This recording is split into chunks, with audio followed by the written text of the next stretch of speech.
For more, let's bring in our experts for today, President of Strelmark LLC, Business Development Consultants, Hillary Forwich, and financial analyst and investor and host of the Candy Valentino Show podcast, Candy Valentino. Great to have you both here. Hillary, let's start with you. Hillary, I want to get your thoughts on this because Alberta's premier in Canada, she's saying that Americans are going to pay more for gas with this 25% tariff because there's a lot of oil and gas that gets shipped in from Canada into the United States. Do you agree with that? Well, from our new 51st state, you mean? Yeah. What I would say is, of course, everybody looks after their own self-interest. I mean, she has to. She has to say that from her Canadian perspective. She's going to say that.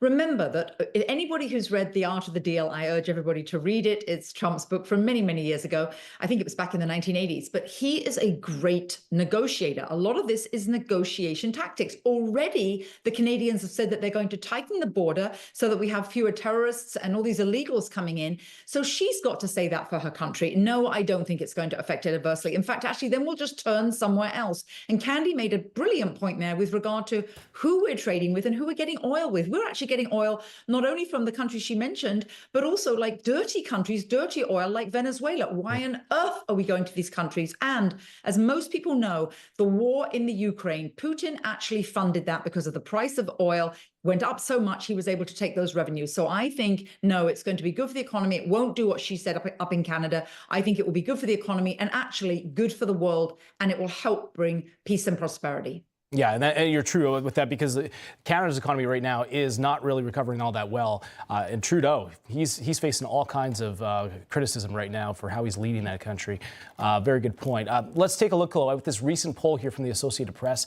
Overall, 69% of Republicans think that the economy will be better next year, 39% of independents and 11% of Democrats. But many voters stated that the economy was one of their top issues going into the election.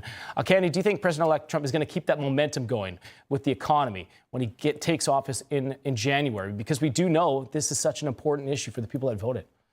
Oh my gosh, I feel like you can already feel it in the streets. And it's not just the Christmas spirit out there. I feel like business owners, I feel like investors, people, I mean, look at what the market has done just when he took office. Now, obviously, there was a harsh recorrection, in my opinion, when they cut the Fed cut the rates a quarter basis point. But for the most part, the market and business owners, everyone is just feeling hopeful again that this economy is going to turn around.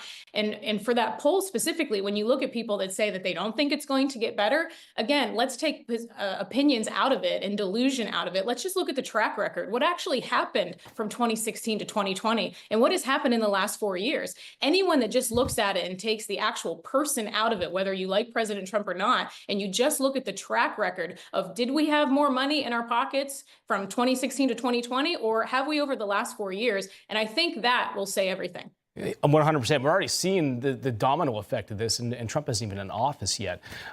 So it's going to likely continue as well on day one. Thank you so much for both being here. Hillary Forwich, Candy Valentino, thank you again. Happy holidays to you. Thank you.